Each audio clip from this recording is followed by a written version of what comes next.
نيجي بقى للاهلي لوحده. جميل. كلام بقى كتير. زيزو. ما هو الاهلي وزمالك. زيزو وكلام كده ان الدنيا خلصت، ولسه الزمالك يقول لك لا هيرجع يقعد معانا بعد المنتخب وهنتفق، وكأن مصر ما فيهاش غير زيزو. ايا كان لسه الصفقه هتتكلف كام، وايا كان هو هيمضي اصلا ولا لا الاهلي. حلو. بس بنسبه كبيره يعني الناس كلها بتقول خلاص هو مضى. انت شايف ايه بقى في صفقه زيزو اللي انا عندي ليها كلام كتير الاول بس عايز اسمعه منك؟ شايف زيزو يعني هل هو مفيد للاهلي؟ هل هو صفقه انت محتاجها قوي فهتروح تجيبها؟ ماشي. هل مفيش مراكز تاني في الاهلي محتاجه خلاص تدعيم؟ هو زيزو وقفت عليه يعني خلاص. ما عندناش حد بيلعب ضربات جزاء. ما عندناش حد بيلعب ضربات جزاء. وحط في دماغك دايما الفلوس اللي هتدفع في اللعيبه اللي انت جايبه وسنه. حلو. انت اوريدي جايب واحد لسه 30 سنه بن شرقي او 29 برقم. تريزيجيه هي كارثه في تريزيجيه جاي يلعب في الاداره 30 سنه برضه. 33 سنه ولا انت بتقول عقد 93 هو 31 سنه او 94 قعدوا 5 سنين ليه؟ احنا لازم نكرم اللعيبه قوي بتاعتنا كده. ليه 5 سنين؟ انت جايب بن شرقي تريزيجيه كله كسر ال 30 زي حسين الشحات وكل دول بياخدوا مرتبات وارقام.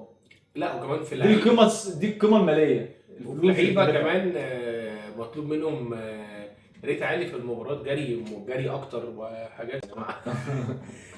فكمان انت كمان اللعيبه اللي انت جايبها كاجنحه السن طبعا فارق وكلهم كبار. فانت مش عارف بتعمل ايه. خلينا متفقين لو صفقه زيزو جت او يعني الاهلي محتاجها او الاهلي مش محتاجها، انا من وجهه نظري الاهلي مش محتاج زيزو. ماشي.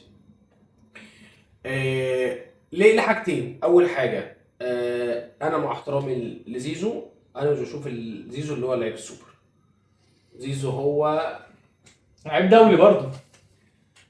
على فكره عارف المثل عرضك بس يعني معلش عشان الكلام يروح ويجي. ماشي انا مش عارض، لا عادي واحنا لازم نكون على نفس للاسف احنا على نفس الخط بس يعني. لا بنقول وجهه نظر الثانيه. دي وجهه نظر الثانيه. هو لعيب دولي منتخب مصر. حلو. خلينا متفقين على حاجه. اتقل فرد عندك في الدوري. ماشي. اهو انا بالنسبه لي مش اتقل فرد بره يعني. والله ما بهزرش، انا ماليش دعوه. هو عشان في حد بره الاهلي اتقل من زيزو؟ مين؟ بيراميدز. مين يعني؟ في بيراميدز. ما هو واحد طبعا. ماشي. احنا عشان زيزو بيلعب في الزمالك او لو كان حد بيلعب في الاهلي فطبعا ده بياخد صيت اعلامي اكتر من اي لاعب تاني بيلعب في الدوري. وكمان معلش مع احترامي ليك، عشان زيزو بيلعب في فرقه ضعيفه او مستواها متوسط، فزيزو هو اللي ظهر وهو الوان مان شو في فرقه الزمالك. لكن انا بالنسبه لي زيزو لعيب مجتهد اشتغل على نفسه السنين اللي فاتت.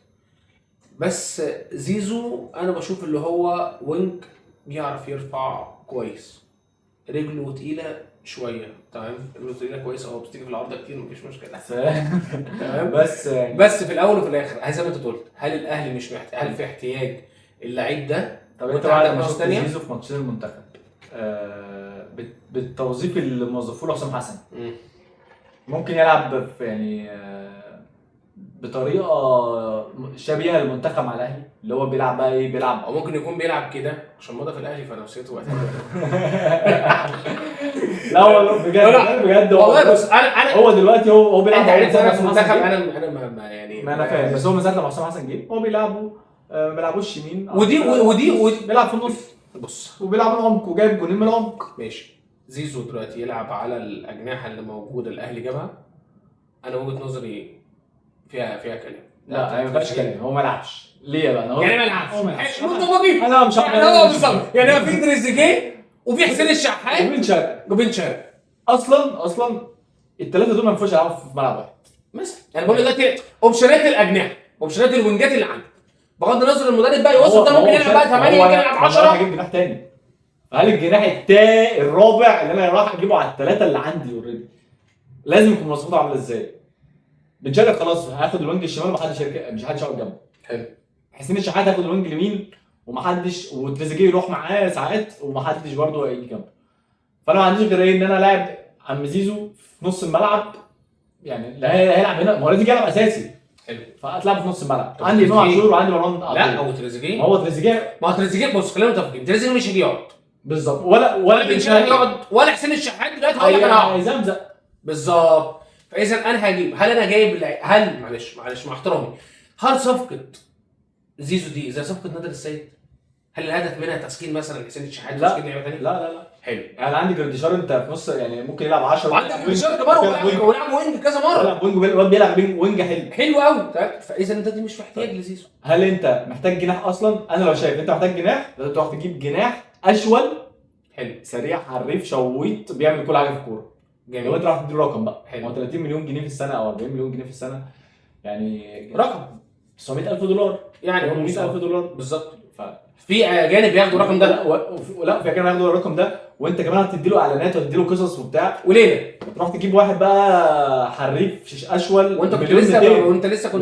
وانت لسه كنت كوتيسا؟ كوتيسا وهو قال لك عقده هينتهي المفروض. حتى كوتيسا مش اشول، يعني عايز اقول لك الناس اللي عماله تجري على كوتيسا ده لعيب سريع فشخ وحريف فشخ وبيلعب وينج يمين بس مش اشول. انت عندك بروفايل اللعيبه خلاص، الوينجات اللي بيلعبوا برجلهم اليمين، محتاج عندك زي ما في كل سنه زمان كان عندك وليد سليمان، بعد كده كان عندك بيرسي تاو، دايما عندك لعيبه اشول. يعني حتى ساعتها وانت واصل نهائي افريقيا كان عندك حمودي واحمد الشيخ، لازم لعيبه اشول في الفرقه، لازم حلول، لازم ما ينفعش الوينجات كلها شبه بعض، هم هيبقوا شبه بعض فعلا. بالظبط اي بالظبط، دي نقطه مهمه جدا ان هم شبه بعض. بعد كده الفكره كلها، هل هو خلينا في الاول وفي الاخر ماشي. الاهلي رايح يجيب زيزو، لو الاهلي رايح يجيب زيزو فده قرار اداره 100%، مع احترامي للمدرب، هو ده ملوش علاقه بالمدرب.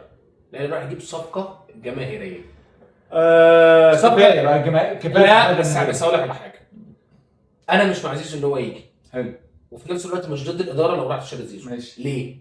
عشان القرار او الصفقه دي ليها بوم شطه نار، ليها نتائج بره الملعب اهم من جوه الملعب. هقول لك، احنا دلوقتي بنتكلم على مدار السنين اللي فاتت، تمام؟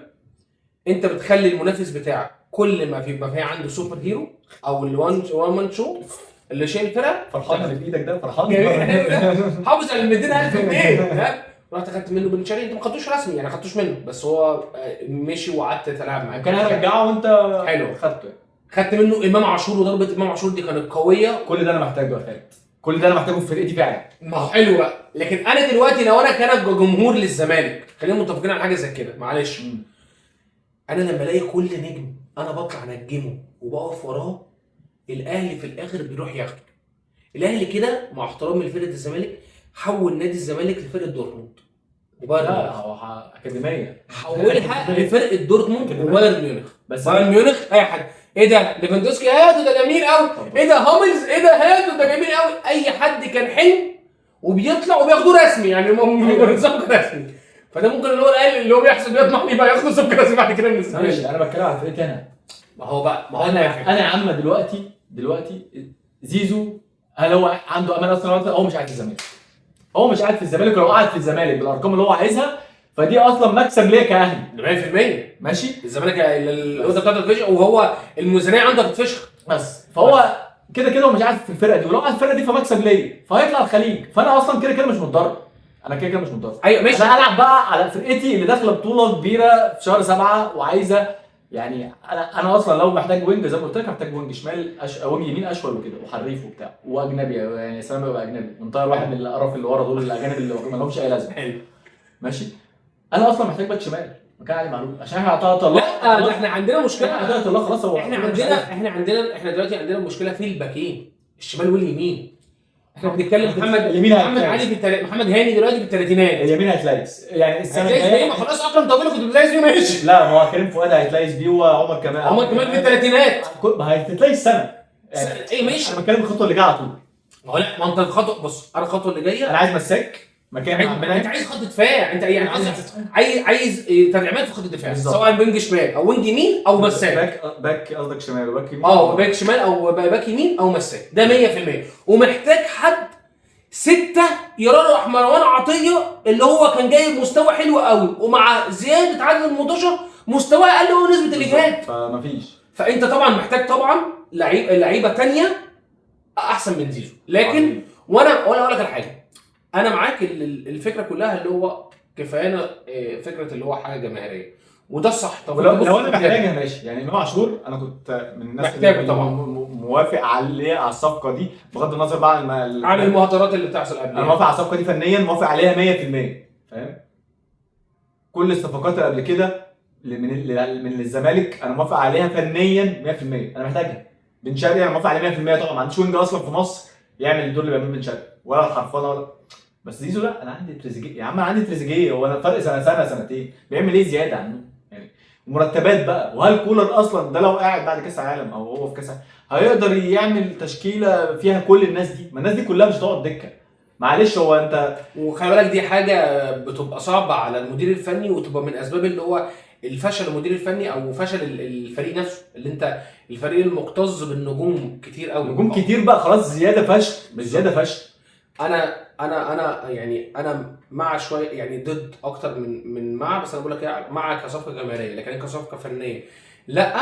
المفروض ان احنا يبقى عندنا نضج. انا جماهيريه وانا بقول لك حاجه، وانا المفروض يكون عندنا انا بس يعني نضج اللي هو الحاجه الوحيده اللي يعني اللي حاسس ان ما ناخده بقى خلاص وبتاع، فاهم؟ ان هو اهلاوي.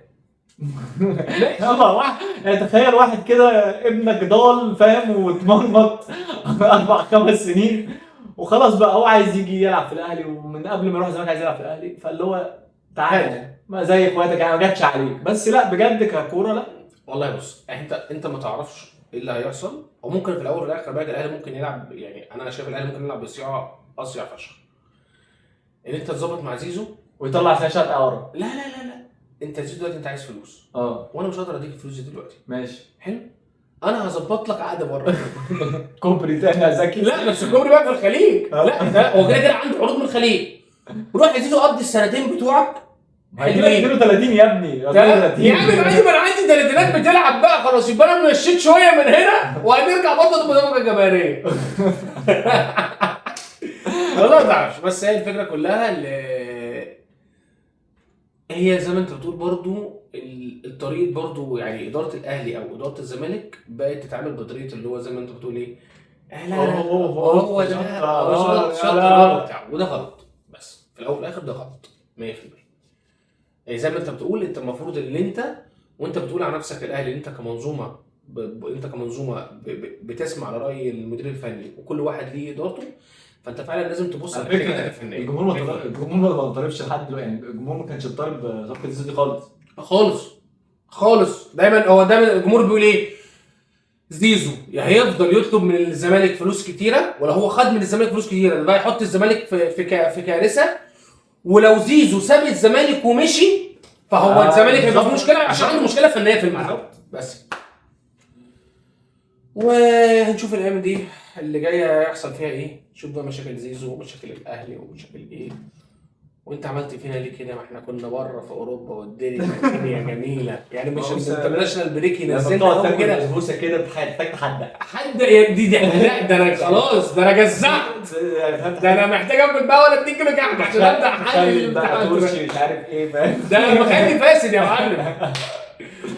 يلا نشوفكم على خير بقى. كل سنه وانتم طيبين. ان شاء الله الاسبوع الجاي في افريقيا هنتكلم محل تاني، عشان بقى افريقيا بقى الاهلي داخل على الاسبوع الجاي ان شاء الله على الهلال.